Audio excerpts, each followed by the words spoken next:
Assalamualaikum warahmatullahi wabarakatuh. Ketemu lagi di podcast Pasar Minggu. Hari ini kita akan ngobrol sama teman gue nih, Bro Gofur. Apa kabar, Bro? Alhamdulillah sehat ya, Bung Chandra. Gila, susah manggil dia, ngajak dia padat karena dia demo melulu, bro. Demo melulu. Kebetulan Bro Gofur ini ketua aspek dan presiden aspek.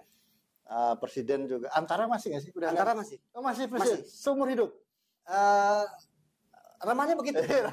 Presiden Serikat Pekerja Seumur Hidup Antara, ya kan, Bro. Nah, kemarin kan sempat ini kita ngobrol dikit aja. Sebetulnya gue nggak mau ini menjadi konflik kan. Gue memang ada di bagian aspek ini. Oke. Aman aspek sekarang ya kan. Kemarin sempat pecah lah ya. Iya. Jadi kan ada apa bedanya aspek yang satu dengan yang bergofur? Iya. Jadi sebelumnya memang ada satu aspek. Ya. Ya, gua juga sama teman-teman tergabung di dalam situ. Ya. Ya. Gue juga. Pengurus DPP dan lain-lain lah. Itu. Lalu dengan segala dinamikanya akhirnya kita pecah. Tapi ya terkait dengan dinamika itu sih menurut gua ya udah gak perlu lagi dibahas. Iya, gak perlu dibahas. Artinya gua menghindari perpecahan. Karena begini nih, soalnya buruh ini ya bersatu aja kita susah menang. Ya, apalagi kita berpecah belah. Nah, jadi yang pasti antara aspek Indonesia yang sebelumnya lama dengan gua FSP aspek Indonesia, FSP aspek Indonesia, Federasi Serikat Pekerja Aspek Indonesia, Aliansi Serikat Pekerja Indonesia, itu kita juga udah memiliki pencatatan sudah resmi kan dicatatkan di Sudin Jakarta Timur. Ya, waktu itu kan sempat tarik ulur lah ya. Tarik ulur sempat ada, dicabut lagi. Ya. Sekarang udah gak dicabut-cabut lagi. Udah. Kalau dicabut kita lawan. Bisa lawan. Lawan. Kita lawan sampai habis. Bro, sekarang kan menurut gua di pekerja, buruh, tahun yang sangat berat untuk para pekerja. Karena kalau kita lihat sekarang bahwa PHK di mana-mana. Bukan cuma satu sektor, hampir semua sektor. Sektor media, terus sektor teman-teman yang di pabrik-pabrik, terus bidang-bidang lain juga yang gue dengar juga begitu. Bagaimana pandangan Bro Gofur? Iya, jadi kalau data KSPI kita pakai data KSPI saja itu sejak Januari sampai dengan Februari 2025 itu sudah 60.000 buruh ter-PHK. 60.000. Iya, artinya di situ ada bermacam-macam alasan. Ada perusahaan yang memang yang pilot yang memang sudah tidak kuat lagi melanjutkan. Ada juga yang seperti Sritek kemarin lah. Yang baru-baru ini terjadi kan Sritek. Itu kan puluhan ribu juga karyawannya yang pegawai yang ter-PHK. Nah, itu kan karena memang infonya pilot. Tapi kan mereka anak-anak bangsa kita juga yang perlu terus melakukan atau memiliki pekerjaan untuk menghidupi keluarganya. Itu makanya disitulah KSPI bersama, boleh gue sebut ya, Partai Buruh ya. KSPI bersama Partai Buruh itu terus berjuang membantu agar teman-teman bisa mendapatkan hak-haknya juga tetap bekerja. Begitu. Kalau Sritek kemarin itu kan bahkan negara udah turun tangan. Tapi kan nggak juga ada penyelesaiannya. Iya, memang sampai saat ini KSPI juga terus berjuang. Artinya kemarin saja KSPI sudah membuka posko THR di Solo ya, untuk teman-teman Sritek itu mendapatkan THR lah, agar bisa menyambut hari raya dengan senyum dengan keluarganya. Tapi kan permasalahan hidup kita ini kan tidak hanya selesai di di Lebaran. Betul. Kata orang kalau bahasa Sumatera lebar beneran. Lebar itu selesai. Jangan juga selesai. Maksudnya gini, apa sih sebetulnya kalau dari teman-teman buruh nih, aktivis buruh, melihat kondisi ini, kenapa bisa rontoknya itu kok bareng lah, kasarnya gitu. Ya memang kondisi ekonomi kita kan sedang sulit ya. Kondisi ekonomi sulit ya. Pajak juga cukup tinggi gitu kan. Nah, akhirnya para pengusaha juga agak berat, terutama dan termasuk preman-preman itu ya kan. Preman itu kan. Preman-preman kita juga salah satu alasan. Orang-orang kita juga kemarin yang buka posko THR sempat diancam oleh preman-preman itu, cuma KSPI pantang mundur, kita lawan terus gitu. Yang penting teman-teman pekerja bisa mendapatkan haknya. Gitu. Jangan-jangan begini, gue sempat berpikiran bahwa kenapa ini kayak menjadi kesempatan perusahaan untuk mem-PHK.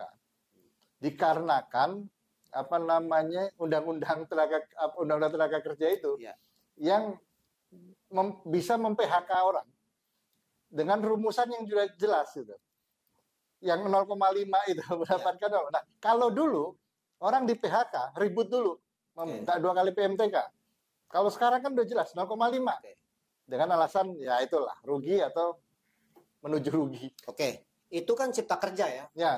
Omnibus Law. Nah, sesungguhnya kemarin itu KSPI bersama Partai Buruh itu sudah berhasil membatalkan cipta kerja atau Omnibus Law ini di MK. Ya. Gitu. Jadi udah nggak ada lagi tuh Bang, rumusan 0,5 tuh. Tapi kan pelaksanaannya kan masih begitu yang terjadi. Nah itu bisa kita laporkan ke Kementerian Tenaga Kerja. Bahwasanya sekarang udah kembali lagi ke Undang-Undang Ketenagakerjaan. Walaupun MK juga pada saat membatalkan beberapa pasal cipta kerja. Iya, ada berapa poin itu? Ada 4 poin kalau nggak salah cipta kerja. MK juga mengamanatkan agar pemerintah segera merevisi Undang-Undang Ketenagakerjaan. Begitu. Nah hari ini KSPI bersama seluruh afiliasinya yang berada di KSPI itu sedang masuk aspek FSP Indonesia ya sedang membuat draft untuk sandingan buat pemerintah merevisi Undang-Undang Ketenagakerjaan. Karena kita ngeri-ngeri sedap nih kalau kita nggak segera buat nanti dikebut kayak RUU TNI repot juga kita kan begitu. Main kebut kita pekerja gigit jari lagi. Makanya KSPI hadir di situ tuh untuk membuat draft sandingan agar pasal-pasal yang termasuk di dalam Undang-Undang Ketenagakerjaan yang nantinya akan direvisi itu berpihaklah kepada kesejahteraan buruh. Oke. Itu kondisi global yang sedang terjadi dan sedang diperjuangkan oleh teman-teman buruh. Nah, sekarang kalau aspek pimpinan Brogofur ini sedang nanganin apa? Yang menurut lo yang cukup berat dan yang sangat berat lah. Jadi yang menyita waktu beberapa bulan ini kita sedang mengadvokasi, mengawal perjuangan teman-teman pekerja di PT Pos Indonesia. PT Pos ini BUMN nih. Iya betul. Perusahaan BUMN, perusahaan negara nih ya. Tapi mereka mempekerjakan pekerjaan itu dengan status kemitraan. Nah, ini yang lagi kita mau jebol nih. Jangan sampai perusahaan negara yang memang punya fungsi selain nyari keuntungan juga membuka lapangan pekerjaan, mensejahterakan rakyatnya.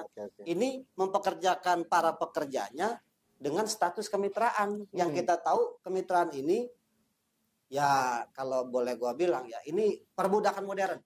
Gitu. Ini mitra ini per orang atau ada perusahaan lain yang bermitra terhadap PT Pos ini? Kondisi status kerja kemitraan di PT Pos ini adalah orang per orang, kontraknya dengan perusahaan. Bukannya itu apa namanya kan kalau di pekerja itu kan ada pekerja tetap terus kontrak, terus dulu ada namanya orsos. Ini orsos, termasuk orsos. Nah, jadi gini, di bawah tahun 2019 di PT Pos itu ada 3 jenis status kerja. PKWTT, umum lah itu ya. Itu karyawan tetap tuh, atau pegawai organik di sana disebutnya ya, pegawai organik. Lalu ada PKWT yang kita sebut honorer, biasanya pegawai kontrak. Ada juga outsourcing. Nah, outsourcing ini teman-teman pekerja ini kontraknya dengan perusahaan, ya. Lalu perusahaan ini kontrak dengan PT Pos. Nah, perusahaan ini memang anak perusahaan PT Pos juga, gitu ya. Lalu sejak 2019 kontrak PKWT dan outsourcing ini dihapuskan, di stop, ditawarkan kepada pekerjanya kalau Anda masih mau terus bekerja sama dengan Pos, Anda bekerja dengan status kemitraan, gitu. Kemitraan ini dengan orsos tadi bedanya apa? Kalau cuma sekedar ganti nama pasti nggak akan jadi masalah dong. Karena ini kok jadi masalah nih yang membedakan apa kemitraan dengan orsos? Ya jelas kemitraan sama orsos ini beda Bang, sangat beda. PKWT, outsourcing itu diatur di Undang-Undang Tenaga Kerja. Ya, jelas, ada status kerjanya. Ya. Kemitraan ini nggak ada. Oke. Ngaturnya di mana? Apalagi di BUMN. Ya, kenapa? Perusahaan negara. Kenapa nih ada di barang? Kan gitu ya. Ya. Kalau ditanya bedanya di mana, kita justru malah ingin mempermasalahkan pekerjaan mereka ini sama dengan pegawai organik bahkan di PT Pos. Oke. Sama dengan pegawai organik. Jadi mereka yang bekerja dengan status mitra di PT Pos, mereka itu mengerjakan bisnis utamanya PT Pos. Jadi ada kemitraan itu ada 3, namanya mitra Oranger tuh di Pos ya. Ada Oranger Mobile, ada Oranger Loket, ada Oranger Antaran. Oranger Mobile itu ya dia memasarkan lah produk-produk Pos ya ke beberapa korporasi. Lalu yang Loket itu kerja mereka itu melayani masyarakat dalam hal penjualan barang-barang pos, materai, Union, kirim uang. Kayak cabang-cabang pos itu ya? Enggak, tetap di pos. Tetap di pos. Dia menerima loket, menerima paket, kiriman dari masyarakat. Nah, baru setelah diterima oleh mereka, paket, surat dan lain-lain dikerjakan, diantar oleh Oranger Antaran ini. Yang Antaran itu ya, Antaran ya. Oranger Antaran ini. Nah, dia mengantar. Dan pekerjaan ketiga itu sama dengan pekerjaan pegawai organiknya PT Pos. Yang membedakan adalah hak-hak normatif dia saja yang tidak didapat. Berarti yang jadi utama itu sebetulnya bagaimanapun pekerja itu adalah pendapatan yang jadi pendapat. Hak lah. Hak. Kalau kewajiban sudah namanya pekerja, kewajibannya udah jelas. Hak ini kadang-kadang dengan tidak sebanding dengan kewajiban ini. Apa yang membedakan, yang membuat teman-teman terus bergerak? Iya, jadi memang kita itu kasihan nih melihat teman-teman. Melihat teman-teman itu kasihan kerja, ibarat kalau saya boleh bilang perbudakan modern. Ya, beliau kerja ditargetkan jam kerjanya itu selama 1 bulan itu 200 jam. Berarti per hari? Per hari kita udah gak hitung lagi per hari. Dia ditarget pokoknya dalam 1 bulan harus terpenuhi 200 jam. Nah, dengan jam kerja 200 jam, mustahil teman-teman pekerja ini memiliki waktu libur, memiliki waktu cuti, ya kan banyak juga pekerja perempuannya kan, pasti kalau di undang-undang kan diatur soal cuti haid dan lain-lain. Dia nggak ada tuh, pun dia bisa cuti sakit, kedukaan, besoknya berarti dia bekerja harus lebih banyak lagi jamnya untuk mencapai target 200 jam. Nah, ini sorry, ini gue lagi baru nggak nih. Apa bunyi? Nah, ini jadi penasaran juga kok. Bunyi kontrak ketika dia mau menjadi mitra tadi. Dia sebutannya bukan kontrak. Dia PKS tuh. Apa itu? Perjanjian kerjasama. Ya. Nah, dalam perjanjian kerjasama itu juga menurut gua sih, Bang, itu nggak jelas. Hak dan kewajibannya, sanksi-sanksi yang diberikan gitu. Termasuk jam kerja tadi. Tapi tercantum 200 jam. Tercantum 200 jam. Ya dia hitungnya menit ya. Sekian ribu menit, kalau gua hitung dalam jam itu 200 jam. Ya, 200 jam. Sorry ya, gue potong. Ini berlaku kontrak mitra ini per tahun atau per bulan? Jadi kontraknya di per tahun. Cuma memang beberapa tahun ke belakang agak nggak tertib juga nih. Soalnya begini, kita ngomong kontrak per tahun. Namanya pekerja, itu kan punya hak cuti dalam 1 tahun kan sekian hari. Dia nggak dapat? Nggak dapat. Nggak diatur itu. Nggak diatur. Jadi lembur? Boro-boro lembur. Yang ada selain pekerjaan wajib dia tuh yang udah dicantumkan di dalam PKS, kadang-kadang mereka juga dimintakan bantuan kerjaan lebih, misalkan ngurusin bansos. Kan PT Pos juga diminta untuk ngurusin bansos mitra, negara kan gitu ya. Bansos, BLT itu mereka juga diminta bantuan untuk mengerjakan itu. Jadi memang benar-benar mereka kerjanya full, namun haknya yang jauh dari layak begitu. Jadi tuntutan teman-teman pos ini adalah kelayakan. Ya kelayakan. Menurut gue sih kesejahteraan itu nggak melulu upah, nggak melulu uang, tapi dia mendapatkan hak libur, mendapatkan hak cuti, itu juga sebuah kesejahteraan ya. Libur, cuti, kesehatan dapat. Nah, ini belum sampai ke situ nih ya. Gua akan ke sana. Jadi jam kerja 200 jam. Ya. Jelas itu tidak layak lah. Karena di orang-orang seperti kita ini, pekerja-pekerja yang formal ini di undang-undang hanya diatur 1 hari 8 jam. Betul. 1 minggu 40 jam. Berarti kalau 1 bulan 4 minggu aja kan 160 jam. Iya. Mereka 200 jam. Berarti Overnya udah over nih ya, Iya. selisihnya udah cukup banyak gitu. Iya. 40 jaman. Iya. Nah, terus upah mereka dibayarkan sesuai Jam yang loket itu sesuai transaksi ya. Kalau yang antaran ini Ya. sesuai paket, jumlah paket yang diantar. Misalkan Ya. satu paket atau surat dia berhasil menyampaikan itu ke user gitu ya, itu 2.300 misalkan kayak gitu ya. Gua tepatnya kurang ini 2.300 atau 2.700 gitu. Ya. Tapi ada persoalan di sini. Hmm. Apabila ada keterlambatan pengiriman, Bertanggung itu jawab. dia kena sanksi. Potong. Satu paket atau satu surat itu 100.000. Wih. Kan nggak Ya fair. nggak fair lah. Sedangkan kalau dia berhasil sesuai dengan SOP dia mengantarkan itu sesuai dengan waktu, hanya dapat 2.300 lah atau 2.700 kurang lebih segitu. Tapi begitu dia ada keterlambatan, ada kesalahan, 100.000. Untuk mendapatkan 100.000 dia bisa harus ngantar 30 paket atau 30 surat. Berarti Gitu. mereka dibayarkan sesuai target, Sesuai target, bukan bulanan. bukan bulanan. Nah, jadi memang upah mereka. Sorry, itu balik lagi mundur. Ya. Ketika sebelum menjadi mitra, Oke, Orsos itu berarti dia per bulan dong. per bulan. Per bulan. Nah, Itu juga ganggu lah. Ya. Cukup ganggu lah. Lu dapat per bulan, tiba-tiba nggak ada Orsos, adanya mitra, dan mitra pun hitungannya seperti itu. Ya. Ini kan BUMN bisa melanggar jam kerja ini gimana ceritanya? itu yang lagi kita Perjuangkan. perjuangkan. Oke. Yang menjadi keberatan buat kita, ini pos ini perusahaan BUMN, Betul. perusahaan negara. Kalau perusahaan plat merah aja nih, perusahaan negara udah melanggar. Ya kan? Bagaimana perusahaan-perusahaan lainnya, perusahaan-perusahaan swasta lainnya mau tertib, mau disiplin terhadap aturan-aturan regulasi negara. Sekarang perjuangan udah sampai mana?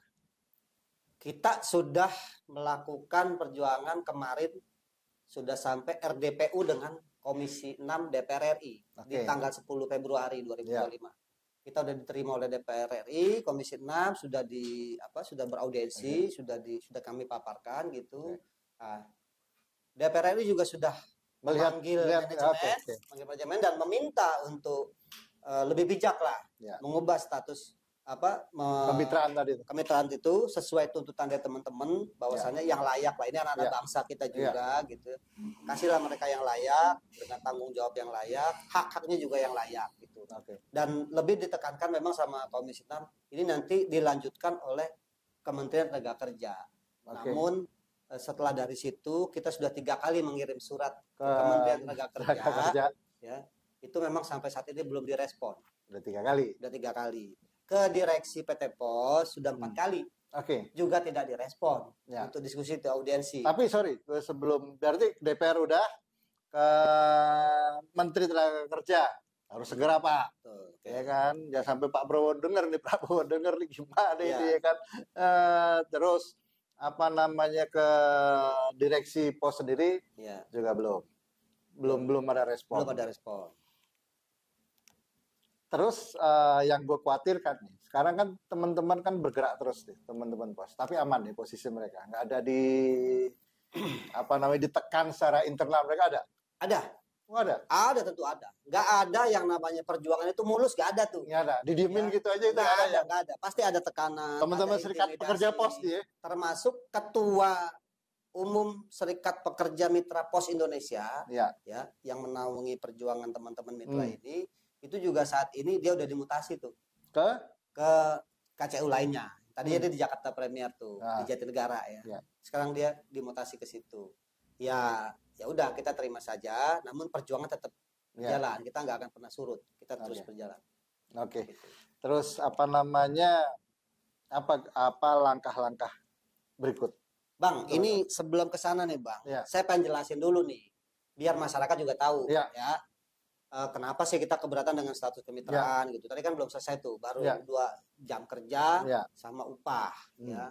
Upah tuh kan tadi, kalau gue selalu fokusnya ke upah upah itu kan beda-beda nih antara teman-teman ya. Ada yang 1 bulan dapat 2 juta, ada yang 3 juta, tergantung dia dapat atarannya kan begitu. Ya. Ya tergantung di wilayah di tempat bekerja tuh. Kalau teman-teman Jakarta maksimal mendapatkan berapa?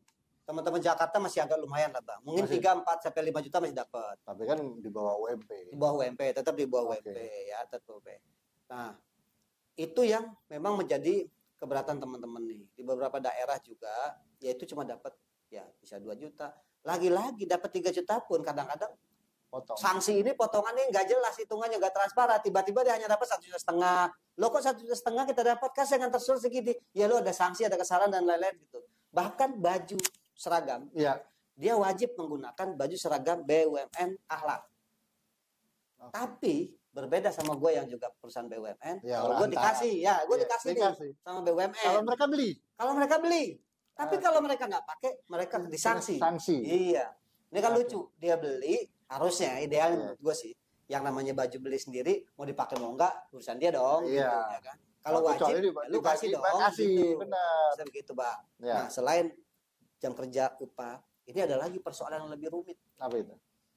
Mereka tidak dilindungi atau tidak didaftarkan sebagai peserta jaminan sosial. Baik itu BPJS Kesehatan maupun BPJS Ketenagakerjaan. Nah itu kan sudah melanggar. Itu kan wajib. Lah makanya itu ya, melanggar. Itu kan wajib. Ya. Kedua. Bukan pidana itu ya? Enggak ya? Ada kepidananya bisa. Ada pidana bisa. Nah. Jadi itu wajib, ada pidananya. Di mana sesungguhnya pekerjaan mereka kan rentan dengan kecelakaan. Betul. Mereka dengan motor. Kurir lah. Kurir lah. Rentan kecelakaan, ya. tapi mereka tidak terlindungi. Oke. Dengan jaminan sosial itu. Okay. Itu yang kita tuntut. Ya. Nah, itu juga. Nah, kedua yang dalam waktu dekat ini kasihan. Mereka sejak awal ada status kemitraan, mereka nggak dapat THR. Jadi orang istrinya dari dulu dari mulai 2019 nggak ada THR. Nggak ada. Jadi kalaupun dia dapat di setiap lebaran itu sembako diberikan oleh patungan dari teman-teman pegawai organik. Yaitu yaitu solidaritas lah. Solidaritas lah. Iya. Artinya itu uang kerohiman kali ya dari teman-teman gue dapat THR nih. Iya. Ya paling besar dapatnya 50.000, 100.000. Nah, itu kan kasihan, anak istrinya nunggu. Teman mitra ini ada berapa puluh ribu? Teman mitra, kalau secara data yang memang saya punya ya. Nah, yang punya aja. Nah, yang kita ngomongkan berdasarkan data, bukan kira-kira nih ya. Di seluruh Indonesia ada sekitar 11.000 sampai dengan 15.000 deh. Oke, gitu. Kurang lebih itu. Nah, pegawai organiknya sendiri PT Pos nih sekitar 13.000. Artinya udah hampir sama. Ya, di tahun-tahun sebelumnya memang lebih banyak pegawai organik. Namun tiap tahun kan pegawai organik pensiun. Nah, yang kita khawatirkan, Bang, ini modus nih. Ya, ada modus. Begitu teman-teman organik pensiun, 100, 200, 400 digantikan mitra. Ya. Pensiun lagi 400 digantikan mitra. Lama-lama pekerja PT Pos BUMN ini isinya mitra semua. Oke, BUMN itu kan apa namanya? Gue nggak tahu juga sih, belum pernah dapat berita yang dia mengalami kerugian atau apa. Kan? Oh enggak, dari pembukuannya 2023 yang kita baca untung kok, hampir 700 miliar itu kalau nggak salah ya. Kita udah baca. Nah, untung, itu ada keuntungan. Berarti kan kalau udah bisa untung sebesar itu kan harusnya ya, kan tadi yang lu bilang bahwa BUMN itu bukan hanya sekedar mencari untung, tapi sebagai tempat. Betul. Menampung anak bangsa lah untuk mendapatkan pekerjaan. Betul. Nah, 11.000, 12 hingga 15.000. Seluruh provinsi. Jumlahnya segitu. Oke. Sampai kapan perjuangan ini akan berjalan? Sampai teman-teman pekerja Mitra Pos Indonesia berubah statusnya dari kemitraan menjadi PKWT. Ada orang bilang, bro, kenapa cuma PKWT? PKWT kan juga sama-sama kontrak. Suatu saat bisa diputus. Betul. Kan kita nggak muluk-muluk nih dari kemitraan ada tahapan lah.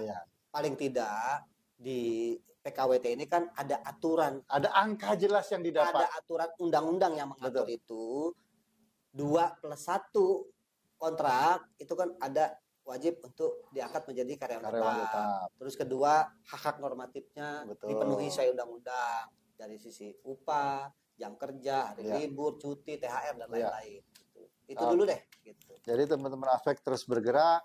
Udah KSPI, Bung Iqbal. Nah, tadi kalau dibilang sampai mana perjuangannya, hari ini kita sudah sampai ke minta bantuan KSPI turun tangan. Dan Presiden KSPI ya, Bapak Said Iqbal kemarin sudah menyampaikan di sebuah Zoom dengan teman-teman mitra yang memang sebelumnya nih gue ceritain juga, teman-teman mitra tadinya sudah merencanakan untuk aksi unjuk rasa dan mogok di kantor pos pusat di Bandung. Ya. Lalu itu untuk Jabodetabek, Serang, itu kan, lalu Jawa Barat. Nah, lalu untuk bagaimana pekerja-pekerja yang di luar Jawa, di Sumatera, Sulawesi, Kalimantan, itu mereka juga akan ikut berjuang walaupun nggak datang ke Bandung atau ke Jakarta, mereka akan melakukan mogok kerja di wilayahnya masing-masing. Tapi memang kemarin arahan dari Presiden Said Iqbal selaku konfederasi kita, tunggu dulu, mogok dan unjuk rasa itu alat perjuangan yang paling akhir. Paling akhir.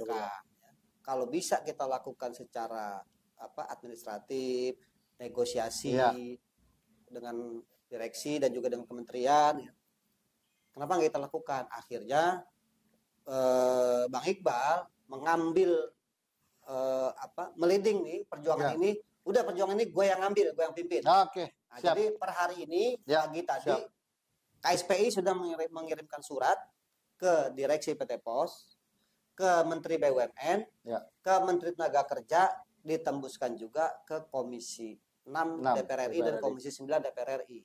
Ya, apabila mereka stakeholder yang dikirimin surat ini tidak merespon juga, Bang Iqbal akan turun akan memimpin mogok nasional. Mogok. Nah, kalau tapi mogok sebelumnya tadi yang seperti Bang Chandra bilang, Bang Iqbal juga akan meminta kepada Presiden Prabowo ya langsung aja sekarang. Itu langsung aja. Jadi Bang Iqbal memang karena kita tahu bahwasannya Presiden Prabowo ini kan memang punya cita-cita yang baik kan untuk bangsa ini. Ya, di dalam pidatonya dia menyampaikan bahwasannya tidak boleh ada rakyatnya yang menderita, tidak boleh ada pekerjanya yang sengsara. Ini BUMN membuat menderita. Berarti harus segera. Moga-moga perjuangan teman-teman di aspek KSPI, teman-teman pos, apa yang dicita-citakan, apa yang pengen diraih dari semua perjalanan ini semoga bisa terwujud. Amin. Dan sukses. Dan ya BUMN loh nih. Aduh, Pak Presiden, tolong segera turun tangan. Thank you bro. Sukses loh.